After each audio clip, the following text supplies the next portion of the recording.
राधे राधे। आशा करती हूँ कि आप सभी लोग खुश होंगे, स्वस्थ होंगे, मस्त होंगे। ओम नमो भगवते वासुदेवाय। भगवान श्री हरि विष्णु की जय हो। चैत्र मास कृष्ण पक्ष में जो एकादशी पड़ती है, उस एकादशी को पाप मोचनी एकादशी के नाम से जाना जाता है। इस दिन भगवान विष्णु को अर्धदान आदि देकर षोडश उपचार से पूजा करनी चाहिए। इस व्रत के प्रभाव से मनुष्यों के अनेकों जन्म के किए हुए पाप नष्ट हो जाते हैं। इसलिए इस एकादशी व्रत को पाप मोचनी एकादशी के नाम से जाना जाता है। चैत्र मास कृष्ण पक्ष की पाप मोचनी एकादशी व्रत का महात्म्य एवं कथा को बड़े ही प्रेम और श्रद्धा पूर्वक सुने। एक समय की बात है, युधिष्ठिर जी ने पूछा भगवान श्री कृष्ण से, हे भगवान, फाल्गुन शुक्ल पक्ष की आमलकी एकादशी का महत्व मैंने सुना।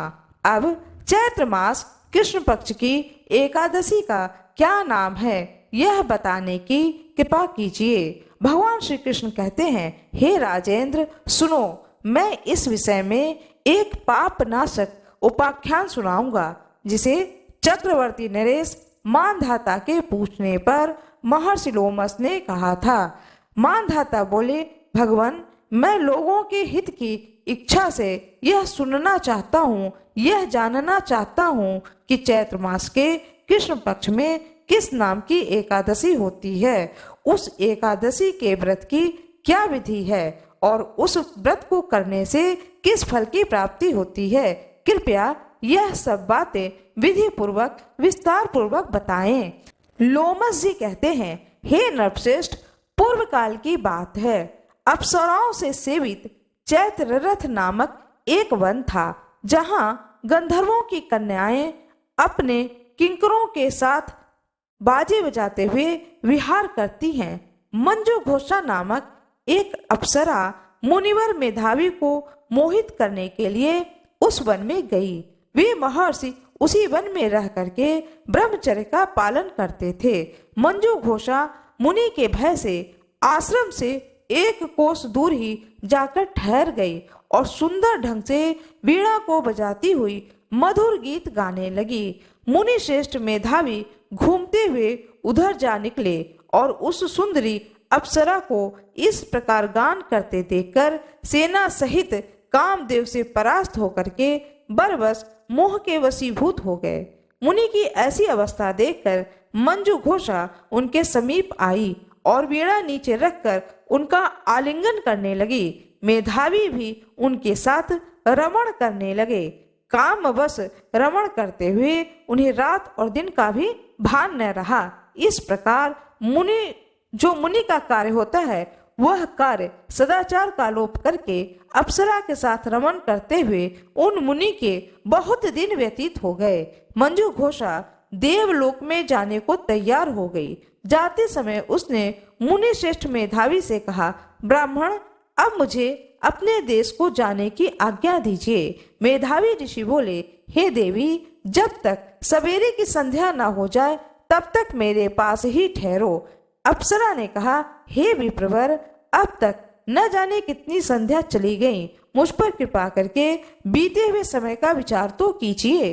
लोमस ऋषि कहते हैं, हे राजन, अप्सरा की बात को सुन करके मेधावी के नेत्र आश्चर्य से चकित हो उठे। उस समय उन्होंने बीते हुए समय का हिसाब लगाया तो मालूम हुआ कि उनके साथ रहते 57 वर्ष बीत गए। उन्हें अपनी तपस्या का विनाश करने वाली जानकर मुनि को उस पर बड़ा ही क्रोध हुआ। उन्होंने शाप देते हुए कहा कि हे पापनी, तू पिशाची हो जाए। मुनि के शाप से दग्ध होकर के वह विनय से नतमस्तक होकर के बोली, हे विप्रवर, मेरे शाप का उद्धार कीजिए। 7 वाक्य बोलने या 7 पद साथ साथ चलने मात्र से ही सत्पुरुष के साथ मैत्री हो जाती है। हे ब्राह्मण, मैंने तो आपके साथ अनेक वर्ष व्यतीत किए हैं, अतः हे स्वामी, मुझ पर कृपा कीजिए। मुनि बोले, हे भद्रे, मेरी बात सुनो, यह शाप से उद्धार करने वाली है। क्या करूं? तुमने मेरी बहुत बड़ी तपस्या नष्ट कर डाली है। चैत्र कृष्ण पक्ष में जो शुभ एकादशी आती है उसका नाम पाप मोचनी है। वह सब पापों का क्षय करने वाली है। हे सुंदरी, उसी का व्रत करने पर तुम्हारी पिशाचता दूर हो जाएगी। ऐसा कहकर के मेधावी ऋषि अपने पिता मुनिवर च्यवन के आश्रम पर गए। उन्हें आया देख करके च्यवन ऋषि ने पूछा, बेटा यह क्या किया? तुमने तो अपने सारे पुण्यों को नष्ट कर डाला। मेधावी बोले, पिताजी मैंने अप्सरा के साथ रमण करने का पातक किया है। ऐसा कोई प्रायश्चित बताइए जिससे पाप का नाश हो जाए। च्यवन ऋषि कहते हैं, बेटा चैत्र पक्ष में जो पाप मोचनी एकादशी होती है उसका व्रत करने पर पाप रहित हो जाएगा, सारे पापों का विनाश हो जाएगा और तुम पाप रहित हो जाओगे। पिता के यह कथन सुनकर मेधावी ऋषि ने उस व्रत का अनुष्ठान किया। इससे उनका पाप नष्ट हो गया और वे पुनः तपस्या से परिपूर्ण हो गए। फिर उनके चेहरे पर वही तेज आ गया जो कि तपस्या करते समय उनके चेहरे पर तेज था। इसी प्रकार मंजू घोषा ने भी इसी उत्तम व्रत का पालन किया। पाप मोचनी का व्रत करने के कारण वह पिशाच योनि से मुक्त हो गई और दिव्य रूप धारणी श्रेष्ठ अप्सरा होकर स्वर्ग लोक में चली गई। हे राजन, जो श्रेष्ठ मनुष्य पाप मोचनी एकादशी का व्रत करता है उसका सारा पाप नष्ट हो जाता है। इसको पढ़ने और सुनने से सहस्त्र गोदान का फल मिलता है। ब्रह्महत्या, सुवर्ण की चोरी, सुरापान और गुरु पत्नी गमन करने वाले महापातक की भी इस व्रत को करने से पाप मुक्त हो जाते हैं। यह व्रत बहुत पुण्यमय है। इस व्रत को करने से सारे पापों का नाश हो जाता है और पुण्य फल की प्राप्ति होती है। भगवान श्री हरि विष्णु की जय हो। भगवान श्री कृष्ण की जय हो। भगवान श्री हरि विष्णु की जय हो। आइए सुनते हैं एकादशी माता की कथा। एकादशी के व्रत को जो कोई भी धारण करते हैं उन्हें एकादशी माता की कथा को अवश्य ही सुननी चाहिए। एक बूढ़ी माँ थी जिनका के पूरा भरा पूरा परिवार था। घर में सुख संपदा किसी भी चीज की कमी नहीं थी, किंतु उन्हें अपने एकादशी माता पर बहुत अधिक विश्वास था और वह इस जीवन को सुख पूर्वक जीते हुए मृत्यु के बाद मोक्ष को पाना चाहती थी। इस लालच में वह एकादशी माता के व्रत को किया करती थी। वह बूढ़ी माता एकादशी व्रत निखंड करती थी। इस उपवास को रखते समय वे जल को भी नहीं पीती थी। एक तो बुढ़ापे का उम्र, दूसरा निराहार, तीसरा जल भी ना पीना बहुत ही कठिन कार्य था। लेकिन वह बूढ़ी माता एकादशी माता का नाम लेकर के इस व्रत को निराहार निखंड करती हैं। प्रातः काल का समय स्नान, ध्यान, पूजा पाठ में ही व्यतीत हो जाता है और उन्हें प्यास नहीं लगती है, किंतु जब दोपहर का समय आता है तब उन्हें प्यास लगनी आरंभ हो जाती है। वह एकादशी माता का ध्यान करके अपने खटिए पर लेट जाती हैं, इधर उधर करवट लेती हैं। करवट लेते लेते शाम हो आती है। जब शाम हो आती है तब वह शाम का दीपक जलाती हैं। एकादशी माता को फलहार का भोग लगाती हैं, साथ में जल भी रखती हैं। एक पात्र में जल भी एकादशी माता के सामने रखती हैं, किंतु स्वयं जल नहीं पीती हैं। अब रात्रि का समय आरंभ हो जाता है। अब उस बुढ़िया को बहुत जोरों की प्यास लगती है। जब बहुत जोरों की प्यास लगती है तब अपने चेहरे को धोती हैं, कुल्ला करती हैं, ओठों पर पानी लगाती हैं। इस प्रकार से थोड़ा समय बीत जाता है।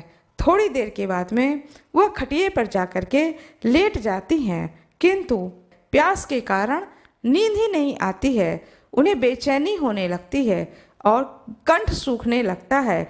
अब उन्हें लगता है कि मानो मेरे प्राण ही निकल जाएंगे और उनके मुंह से चीख निकल जाती है।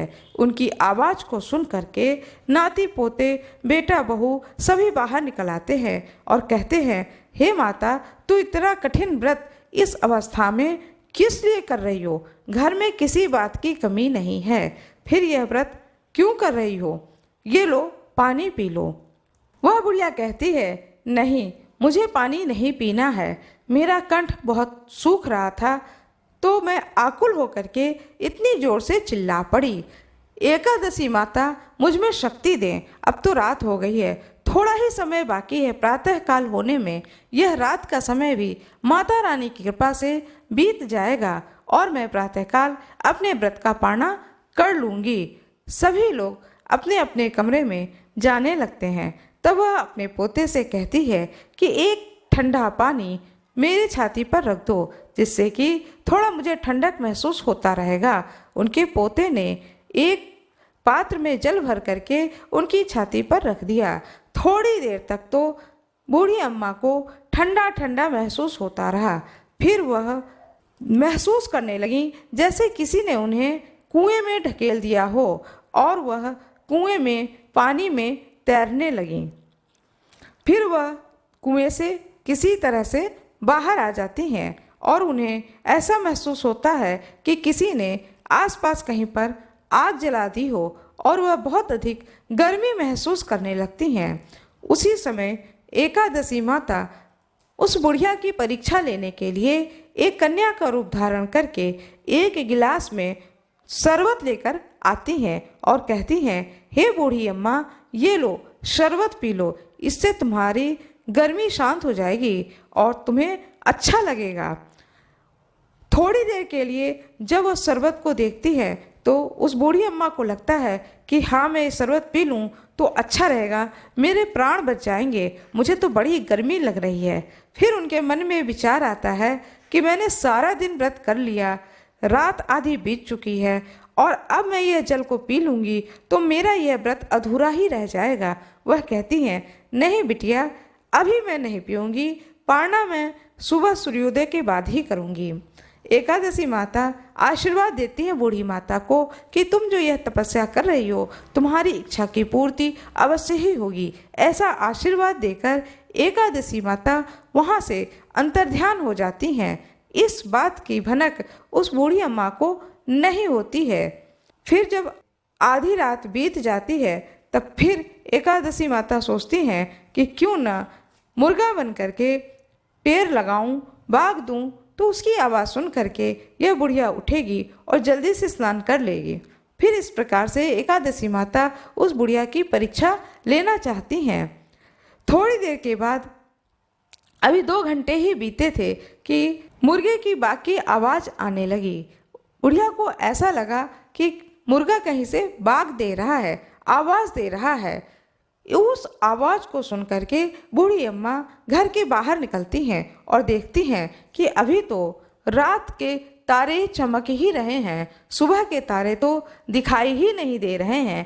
तो यह रात में मुर्गा बाग क्यों दे रहा है, यह कैसी आवाज़ आ रही है? वह सोचती हैं कि मेरा बुढ़ापे की अवस्था है, मुझे कुछ गलत सुनाई दे रहा है। ऐसा सोच करके वह फिर खाट पर जाकर लेट जाती हैं और इस प्रकार एकादशी माता जो कि परीक्षा लेती हैं तो वह कहती हैं कि यह बूढ़ी अम्मा बड़े ही ढीठ है, यह जो है अपने व्रत को नहीं छोड़ेगी, यह दूसरे दिन सुबह ही व्रत का पारणा करेगी। ऐसा सोच करके एकादशी माता वहाँ से चली जाती हैं। फिर सुबह प्रातः काल होता है, जब सूर्योदय हो जाता है तब बूढ़ी अम्मा उठती हैं, स्नान ध्यान करती हैं, भगवान श्री हरि विष्णु की भक्ति से पूजा करती हैं, एकादशी माता की पूजा करती हैं। इस प्रकार से उन्होंने अपने एकादशी माता के व्रत को 24 घंटे बिना जल के पूरा किया और माता रानी का, एकादशी माता रानी की कृपा को पाया, उनके आशीर्वाद को पाया। एकादशी माता प्रसन्न होकर के रात्रि में ही कन्या रूप में आकर के उस बूढ़ी अम्मा को आशीर्वाद देती हैं कि तुम्हारी सारी मनोकामनाएं पूर्ण होगी। जो कोई भी इस कथा को सुने, एकादशी माता उसकी सारी मनोकामनाएं पूर्ण करें और जो कोई भी इस कथा को कहे उसकी भी सारी मनोकामनाएं एकादशी माता पूर्ण करें। एकादशी माता की जय हो, तुलसी माता की जय हो, भगवान श्री हरि विष्णु की जय हो, भगवान श्री गणेश की जय हो। आशा करती हूँ कि आप लोगों को यह कथा बहुत ही अच्छी लगी होगी। आइए अब सुनते हैं तुलसी माता की कथा। एकादशी पर तुलसी माता की कथा को अवश्य ही सुननी चाहिए। तुलसी माता की आशीर्वाद की प्राप्ति होती है। एक नगर में एक विधवा ब्राह्मणी रहती थी। वह नित्य प्रति तुलसी माता को जल देती थी। प्रातः काल उठकर स्नान ध्यान करके रोज नित्य तुलसी माता को जल देती थी। जल देने के बाद में तुलसी माता से कहती थी, हे माता, इस जन्म में तो मैं विधवा हुई हूँ, अगले जन्म में मुझे विधवा ना बनाना। अगले जन्म में मुझे सौभाग्यवती बनाना, मैं सुहागन मरूं और मेरे घर में संतान हो, धन हो, किसी भी बात की कमी न हो। यह जन्म मैं आपकी सेवा में लगा रही हूँ। नित्य ऐसा तुलसी माता से प्रार्थना करती थी। अब तुलसी माता सोचने लगी, कितनी भक्ति से यह मेरी पूजा करती है और मुझसे सौभाग्य के आशीर्वाद को प्राप्त करना चाहती है। अब मैं इसे आशीर्वाद यह कैसे दूं? मुझे तो पता ही नहीं है कि अगले जन्म में यह कितने दिन तक सौभाग्यवती रहेगी। इन बातों को सोच करके तुलसी माता सूखने लगी। तुलसी माता को सूखते देख करके भगवान श्री कृष्ण पूछते हैं तुलसी माता से कि क्या बात है तुलसी, तुम क्यों सूख रही हो? तुम्हें तो लोग नित्य सींचते हैं। तुम्हारे कितने भक्त हैं इस पृथ्वी लोक पर जो तुम्हें नित्य सींचते हैं, फिर भी तुम सूख रही हो। तुम्हें तो हरा भरा और मुस्कुराते रहना चाहिए और अपने भक्तों को आशीर्वाद देते रहना चाहिए। तब तुलसी माता कहती हैं कि क्या बताऊं स्वामी, मेरी एक भक्तिन है जो कि विधवा है, नित्य प्रति मुझे सींचती है और मुझसे वरदान मांगती है कि हे माता रानी, इस जन्म में मैं विधवा हो गई हूँ, लेकिन अगले जन्म में मैं विधवा न रहूं। मुझे ये आशीर्वाद दो। मुझे उसके अगले जन्म में क्या होगा इतनी जानकारी है नहीं, तो मैं उसे क्या आशीर्वाद दूं? और वह नित्य प्रति इतनी भक्ति से पूजा करती है कि मेरा मन दुखी हो रहा है कि मैं उसे आशीर्वाद अवश्य ही दूं। भगवान श्री कृष्ण कहते हैं कि तुम्हें डरने की क्या जरूरत है, तुम तो देवी हो, तुम उसे आशीर्वाद देकर आओ कि तुम अखंड सौभाग्यवती होगी। अगली जन्म में तुम्हारे गोद में पुत्र होगा, पुत्रवती होगी और एक अच्छे घर में तुम्हारा जन्म होगा, किसी बात की कोई कमी नहीं रहेगी। जब भगवान श्री कृष्ण तुलसी माता से ऐसा कहते हैं, तब वह तुलसी माता आशीर्वाद देती हैं उस बुढ़िया को स्वप्न में और कहती हैं कि मैं तुम्हारे पूजा से, प्रार्थना से प्रसन्न हूँ और तुम्हारी मनोकामना अवश्य ही पूर्ण होगी। कुछ दिनों के बाद में उस बुढ़िया की मृत्यु हो जाती है। अब तुलसी माता सोचने लगती हैं कि मैंने तो इसे वरदान दिया है कि अगले जन्म में तुम सौभाग्यवती रहोगी। बहुत ही परेशान हो जाती हैं कि अब यह कन्या के रूप में किस घर में जन्म लेगी। पिछले जन्मों के पुण्य कर्म के प्रभाव से वह बूढ़ी माता अगले जन्म में काशी में एक जमींदार परिवार में जन्म लेती हैं कन्या के रूप में। तुलसी माता की कृपा से, भगवान श्री कृष्ण के आशीर्वाद से वह कन्या अपने घर में बड़ी होती है और बड़े होने के साथ ही उसके अंदर धार्मिक स्वभाव और प्रवृत्ति बनती चली जाती है। वह कन्या इस जन्म में भी भगवान श्री हरि विष्णु की भक्त बनती है। काशी में बाबा विश्वनाथ की नित्य प्रति पूजा करने जाती है मंदिर में और तुलसी माता को नित्य पूजती है। उसे याद नहीं रहता है कि मैंने पिछले जन्म में तुलसी माता से क्या मांगा था, लेकिन तुलसी माता को याद है यह कन्या अब बड़ी हो रही है।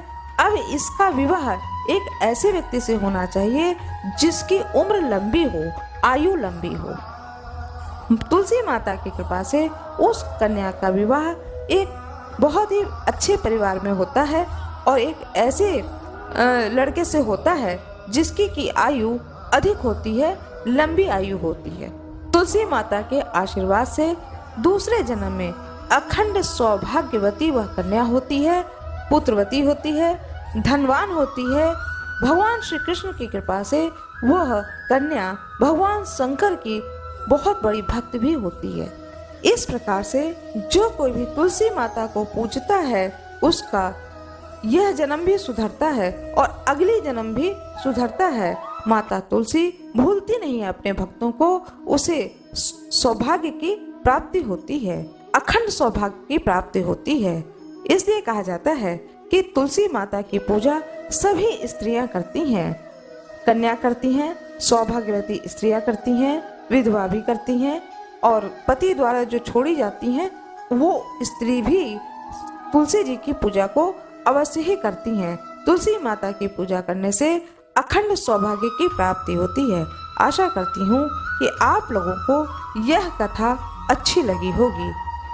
जिस प्रकार से उस बूढ़ी माता को दूसरे जन्म में अखंड सौभाग्य की प्राप्ति हुई, धन, वैभव, ऐश्वर्य, हर एक चीज की प्राप्ति हुई और साथ में भक्ति की भी प्राप्ति हुई, ऐसे ही कथा सुनने वाले को और कथा सुनाने वाले को माता तुलसी की कृपा प्राप्त हो। तुलसी माता की जय हो, तुलसी माता की जय हो, भगवान श्री कृष्ण की जय हो। आशा करती हूँ कि आप लोगों को यह कथा बहुत ही अच्छी लगी होगी। यदि आप लोगों को यह कथा अच्छी लगी हो तो कृपया वीडियो को लाइक जरूर कर दीजिएगा, चैनल को सब्सक्राइब कर दीजिएगा, बेल आइकन दबाना ना भूलिएगा। आप लोगों का बहुत बहुत धन्यवाद। कमेंट बॉक्स में तुलसी माता की जय हो अवश्य ही लिख दीजिएगा। तुलसी माता की जय हो, तुलसी माता की जय हो, भगवान श्री कृष्ण की जय हो।